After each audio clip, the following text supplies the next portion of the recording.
हरे कृष्णा। आप सभी को श्रावण मास के तीसरे सोमवार व्रत की बहुत सारी शुभकामनाएं। भगवान शिव को प्रसन्न करने वाला सोमवार का व्रत, और वो भी इस पवित्र श्रावण मास में, यानी एक अत्यंत दुर्लभ सुवर्ण संयोग। और आज एक और विशेष संयोग बन रहा है, और वो है नाग पंचमी का व्रत। आज ही के दिन नाग देवता की पूजा करते हुए उनसे हम अपने परिवार की सुरक्षा और भगवान की भक्ति की याचना कर सकते हैं। तो इसीलिए आप सभी को श्रावण मास के तीसरे सोमवार और नाग पंचमी व्रत की बहुत सारी शुभकामनाएं।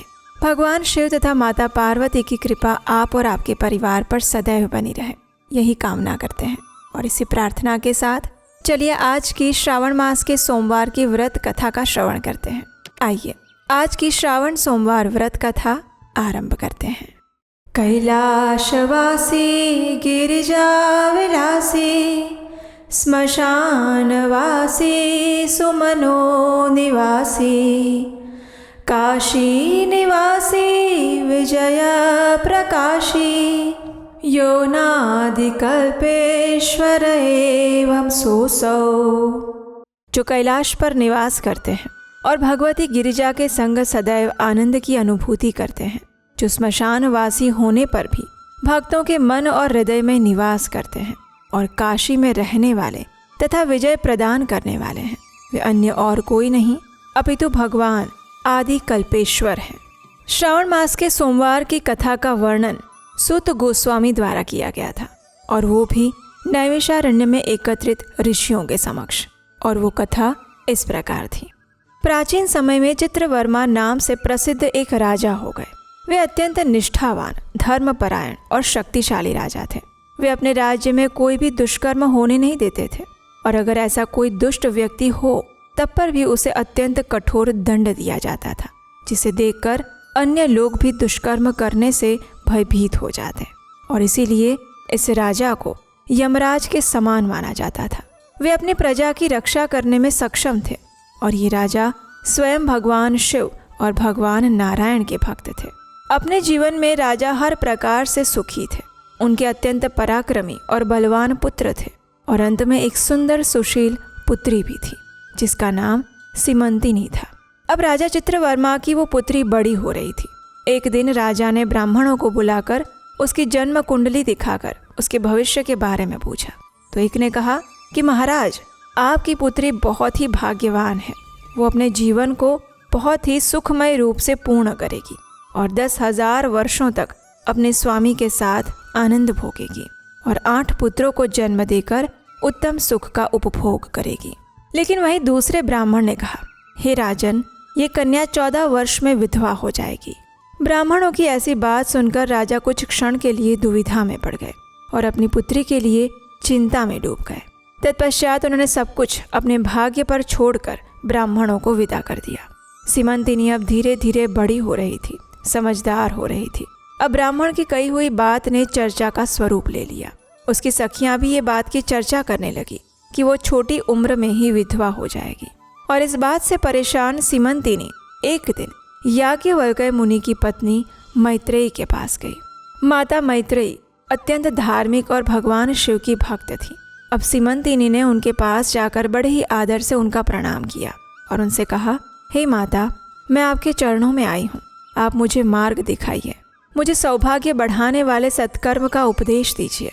इस प्रकार अपने शरण में आई हुई राजकन्या से उस पतिव्रता मैत्रेयी ने कहा, हे पुत्री, तुम्हारे सौभाग्य के सूरज को उदय करने के लिए तुम्हें भगवान शिव और माता पार्वती की आराधना करनी चाहिए।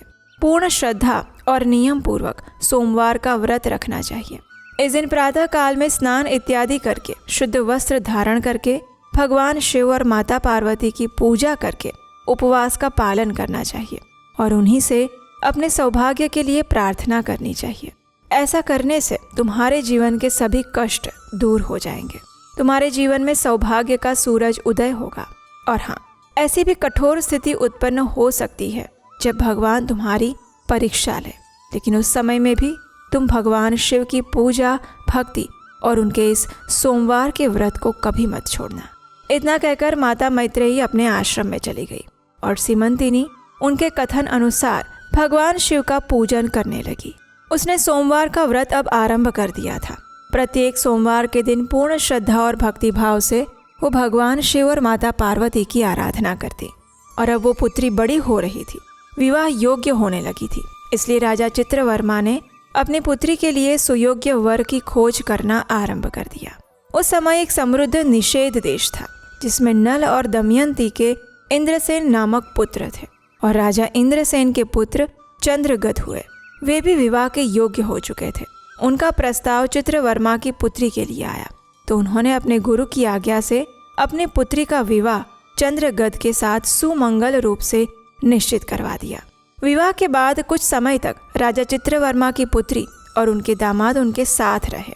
अब एक दिन चंद्रगद अपने मित्रों के साथ यमुना तट पर विहार करने के लिए गया हुआ था और अचानक से यमुना की लहरें तेज हो गई। इस तूफानी लहरों में उनकी नाव डूबने लगी। नदी के दोनों तटों पर भारी हाहाकार मच गया। सभी ने उस नाव में बैठे हुए राजकुमार और उनके मित्रों को बचाने के अनेक प्रयास किए, लेकिन जो भाग्य में लिखा है उसे कौन टाल सकता है। और देखते ही देखते यमुना नदी के उछलते पानी में ही ये नाव में बैठे हुए सभी लोग डूब गए। और इस दुर्घटना को देखकर चारों ओर शोक का वातावरण फैल गया। उनके विलाप से आकाश मंडल गूंज उठा। ये समाचार सुनकर राजा चित्रवर्मा और उनकी पुत्री के सिर पर तो मानो आसमान टूट पड़ा। जैसे तैसे दौड़ते हुए राजा चित्रवर्मा यमुना किनारे आए और वहीं पर मूर्छित होकर भूमि पर गिर गए। राजकुमार के पिता की हालत भी कुछ ऐसी ही थी। दोनों परिवार पर दुखों का पहाड़ टूट पड़ा था। चारों ओर सभी दुख के सागर में डूब गए, लेकिन भाग्य का लिखा कौन मिटा सकता है। और यही समझते हुए नगर के वयोवृद्ध लोगों ने राजा चित्रवर्मा को वापस नगर में आने के लिए कहा। राजा चित्रवर्मा ने भी अपनी पुत्री को धीरज बंधाई और उसे समझाया। और फिर राजा चित्रवर्मा ने अपने परिवार के सदस्य और बंधु बांधवों के साथ मिलकर अपने दामाद की अंतिम क्रिया पूर्ण करवाई। पतिव्रता सीमंतिनी ने अपने पति के पीछे सती होने का विचार किया, लेकिन उसके पिता ने स्नेहवश उसे रोक लिया। अब सीमंतिनी वैधव्य का जीवन व्यतीत करने लगी थी। अपने पति की मृत्यु के बाद भी मुनि पत्नी मैत्रेयी ने कहा था, उसी प्रकार वो शुभ सोमवार का व्रत चालू रखती है। इस प्रकार 14 वर्ष की आयु में ही वह विधवा का जीवन बिताने लगी। इतने दुख होने पर भी उसने भगवान शिव की आराधना नहीं छोड़ी और इसी प्रकार भगवान शिव की आराधना करते करते उसे 3 वर्ष बीत गए। दूसरी ओर पुत्र शोक में डूबे हुए राजा इंद्रसेन को अपने ही भाई ने धोखा दे दिया और बलपूर्वक उसका राज्य छीन लिया। उन्हें पत्नी सहित पकड़कर कारावास में डाल दिया और सबके मन में यही था कि इंद्रसेन का पुत्र चंद्रगद यमुना में डूबकर मर चुका है। लेकिन वास्तविकता कुछ और थी। चंद्रगद यमुना नदी के जल में डूबने पर नीचे की ओर गहराई में उतरने लगे और इस प्रकार वे पाताल में पहुंच गए, जहां राजकुमार ने नाग वधुओं को जल क्रीड़ा करते हुए देखा। नाग कन्याएं भी राजकुमार को देखकर आश्चर्यचकित हो गई और उसे उठाकर पाताल लोक में तक्षक नाग के नगर में ले गई। चंद्रगद इस अद्भुत सौम्य मनोहर नगर को देखकर आश्चर्यचकित रह गया, जो कि इंद्र भवन के समान सुंदर और मनमोहक था। उसने सुंदर महल को भी देखा, जो बड़े बड़े रत्न से सुशोभित था। रत्न के प्रकाश की किरणों से प्रकाशित हो रहा था। भगवान सूर्य के समान तेजस्वी नागराज तक्षक नाग को सभा भवन में विराजमान देखकर परम बुद्धिमान राजकुमार ने विनम्रता पूर्वक उन्हें प्रणाम किया और हाथ जोड़कर उनके समक्ष खड़े रह गए। तक्षक नाग के तेज से उसकी आंखें नहीं खुल पा रही थी। अब नागराज ने बड़े ही प्रेम पूर्वक नाग कन्याओं से पूछा कि ये कौन है और कहाँ से आया है। तब नाग कन्याओं ने कहा, हमने इसे यमुना के जल में देखा। इसके कुल और उसके नाम का परिचय ना होने के कारण हम इसे आपके पास लेकर आई हैं। तब तक्षक ने राजकुमार से पूछा, हे पुत्र, तुम कौन हो? राजा तक्षक के इस वचन को सुनकर राजकुमार ने कहा कि वो भूमंडल के प्रसिद्ध निषद देश के राजा नल और दमयंती का पौत्र है। मेरे पिता का नाम इंद्रसेन और मेरा नाम चंद्रगद है। इतना कहकर उसने अपने साथ हुई संपूर्ण घटना का विस्तार पूर्वक वर्णन कह सुनाया कि किस प्रकार वो यमुना नदी में डूब गया था। उसने ये भी कहा कि उसका विवाह अभी थोड़े समय पहले ही हुआ था और विवाह के बाद थोड़े समय के लिए वो अपने ससुराल में ही रह रहा था और अचानक ही ये घटना हो गई और ये नाग पत्नियाँ मुझे आपके पास लेकर आई हैं। किसी जन्म के पुण्य के प्रभाव से मैं यहाँ आपके दर्शन कर पा रहा हूँ। मैं धन्य हो गया, मेरे माता पिता कृतार्थ हो गए, क्योंकि आपने दया करके मेरी ओर देखा। राजकुमार चंद्रगत की ऐसी मनमोहक बातें सुनकर राजा तक्षक ने कहा, हे राजकुमार, तुम भयभीत मत हो, धैर्य रखो और बताओ तुम समस्त देवताओं में से किनकी पूजा करते हो। तब राजकुमार ने कहा, हे राजन, जो देवों के भी देव हैं, महादेव हैं, वही उमापति भगवान शिव की मैं आराधना करता हूँ, जो समस्त जगत में सर्वश्रेष्ठ है, जो कारणों के भी कारण हैं, जिन्होंने गंगा जी को अपने सिर पर धारण किया है, जिनके सिर पर चंद्र का मुकुट है, जिनके तेज की कोई सीमा नहीं, समस्त सृष्टि के कल्याण हेतु समुद्र मंथन से निकले हुए विष को जिन्होंने पी लिया था, जो पंच महाभूतों में स्थित हैं, वे विश्वात्मा भगवान सदाशिव की मैं पूजा करता हूँ। संपूर्ण संसार जिनकी इच्छा के अधीन है, वही शिव की मैं आराधना करता हूँ, जो अर्धनारेश्वर हैं, भगवती जगदम्बिका जिनके अर्धांगों में निवास करती हैं, और हाँ, तक्षक और वासुकी दोनों नागराज जिनके कानों के कुंडल बने हुए हैं, वही पार्वती पति महादेव का मैं पूजन करता हूँ। राजकुमार की ऐसी अमृतवाणी सुनकर तक्षक राजन अत्यंत प्रसन्न हो गए। उनके हृदय में महादेव जी के लिए जो भक्ति थी उसका नवनिर्माण हुआ। एक नए भक्ति रूपी सूरज का उदय उनके हृदय में हुआ और वे अत्यंत प्रसन्नता से कहने लगे, हे बालक, तुम्हारी आयु छोटी है, लेकिन तुम्हारा हृदय आत्मज्ञान से भरा हुआ है। तुम बालक होकर भी सर्वोत्कृष्ट परात्पर शिव तत्व को जानते हो। मैं तुमसे अत्यंत प्रसन्न हूँ। यहाँ पर कोई भी दुख, रोग और पीड़ा से युक्त नहीं है। यहाँ सर्व मनोकामना पूर्ण करने वाला कल्प वृक्ष है। यहाँ मृत्यु का भी भय नहीं है। वृद्धावस्था और जरा की कोई पीड़ा भी यहाँ नहीं होती। तुम अपनी इच्छा अनुसार इस रत्नलोक में जहाँ चाहो वहाँ विहार कर सकते हो और यथा योग्य सुख भोगों का उपभोग कर सकते हो। तक्षक राजा की ये बात सुनकर बड़ी विनम्रता के साथ उस राजकुमार ने कहा, हे नागराज, मैंने उचित समय में विवाह कर लिया है। मेरी पत्नी उत्तम व्रत का पालन करके भगवान शिव की पूजा आराधना करती हैं और मेरे माता पिता का मैं इकलौता संतान हूँ। वे सब इस समय मुझे मरा हुआ समझकर शोक में डूबे हुए होंगे, अतः मुझे किसी प्रकार भी यहाँ अधिक समय नहीं रुकना चाहिए। इसलिए आप कृपा करके मुझे उस मनुष्य लोक में पुनः पहुँचा दीजिए। राजकुमार की इस बात को सुनकर नागराज और प्रसन्न हो गए। उन्होंने राजकुमार को रोकने का प्रयास नहीं किया और उनसे कहा, हे पुत्र, जब भी तुम्हें मेरी याद आए मुझे बुला लेना, मैं तुम्हारे समक्ष प्रकट हो जाऊंगा। ऐसा कहकर उन्होंने राजकुमार को एक सुंदर दिव्य अश्व भेंट किया, जो इच्छा अनुसार कहीं भी भ्रमण कर सकता है। इसके उपरांत अनेक रत्नमय आभूषण, दिव्य वस्त्र और दिव्य अलंकारों की भेंट दी। नागराज ने प्रेम पूर्वक उसे विदा किया और दिव्य घोड़े पर सवार होकर कुछ ही क्षण में राजकुमार अनेक प्रकार के द्वीप, समुद्र और लोक में भ्रमण करते हुए यमुना के जल के बाहर आकर उस दिव्य अश्व पर सवार होते हुए नदी के तट पर विचरण करने लगे। उसी समय अपनी सखियों के साथ पतिव्रता सीमंतिनी वहां स्नान करने के लिए आई हुई थी। उसने यमुना तट पर मनुष्य रूप में नाग कुमारों के साथ राजकुमार चंद्रगत को देखा। राजकुमार को देखकर सीमंतिनी की दृष्टि उन्हीं की ओर स्थिर हो गई। मुग्ध होकर वो वहीं पर खड़ी रही। अब राजकुमार ने भी उसे देखा। उसने मन ही मन में विचार किया कि इसे मैंने कहीं देखा है, लेकिन किंतु वो उसे पहचान नहीं पाया कि वो उसी की पत्नी है, क्योंकि सीमंतिनी अपने पति को मरा हुआ समझकर विधवा का जीवन व्यतीत कर रही थी और शोक के कारण वो अस्वस्थ और दुर्बल भी हो चुकी थी। इसलिए राजकुमार ने उसे बुलाया और समीप बिठाकर पूछा, हे देवी, तुम कौन हो, किसकी पत्नी हो और किसकी कन्या हो? सीमंतिनी भी लज्जावश स्वयं कुछ नहीं बोल पाई। तब उसकी सखियों ने सारी बात बताई कि वो राजा चित्रवर्मा की पुत्री सीमंतिनी है। उसके पति चंद्रगत के दुर्भाग्यवश यमुना में डूबने से मृत्यु हो गई। उसके शोक के कारण ही उसकी ऐसी दुर्दशा हो गई है। इतना दुख होते हुए भी उसने अपने सोमवार के व्रत को नहीं छोड़ा। उसके व्रत के कारण वो यहाँ स्नान करने के लिए आई थी। इतना सब कुछ होने पर भी ये निर्मल शुद्ध हृदय से प्रति सोमवार को भक्तिपूर्वक माता पार्वती सहित महादेव जी का पूजन करती हैं। और इतना ही नहीं, उसके ससुराल में भी महाराज और उनकी पत्नी को उनके ही भाइयों ने कारावास में डाल दिया है। ये सब कुछ सुनकर राजकुमार अत्यंत व्याकुल हो गए।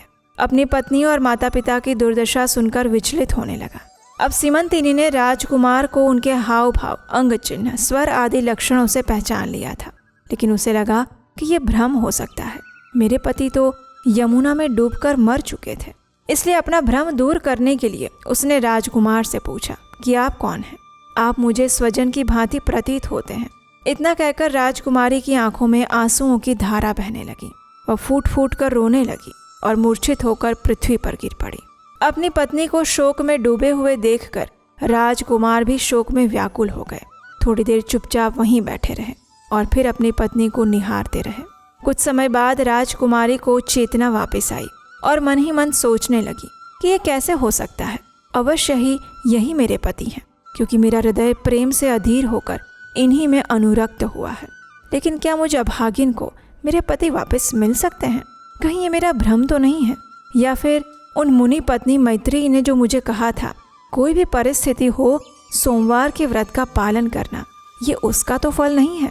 एक श्रेष्ठ ब्राह्मण ने मेरा 10,000 वर्षों का सौभाग्य बताया था, कहीं उसका वचन अवश्य सत्य तो नहीं होने वाला? ये तो अब ईश्वर ही जाने। और वैसे भी माता पार्वती के पति भोलेनाथ प्रसन्न होने पर देहधारियों के लिए कौन सी वस्तु दुर्लभ रह सकती है? इस प्रकार अनेक विचार करते हुए सीमंतिनी ने अपने पति को पहचान लिया था। अब राजकुमार ने अपनी पत्नी सीमंतिनी को आश्वासन देते हुए कहा, हे भद्रे, मैं सभी को ये समाचार बताने के लिए जा रहा हूँ और मेरे माता पिता का राज्य भी वापस लेकर तुम्हें लेने के लिए शीघ्र ही आऊँगा। इतना कहकर राजकुमार घोड़े पर सवार होकर नाग कुमारों के साथ अपने नगर की ओर चल पड़े। वहां जाकर नाग कुमारों की सहायता से राजकुमार ने अपना राज्य वापस प्राप्त किया, अपने माता पिता को कारावास से मुक्त करवाया और अपने पुत्र को जीवित देखकर राजा इंद्रसेन आनंद में डूब गए। राजकुमार को उन्होंने हृदय से लगा लिया। अश्रु वर्षा करते हुए चंद्रगद ने भी माता पिता के चरणों में प्रणाम किया और राजकुमार को जीवित देखकर सभी लोग अत्यंत प्रसन्न हो गए। राजकुमार ने माता पिता को और सभी को सारा वृत्तांत कह सुनाया।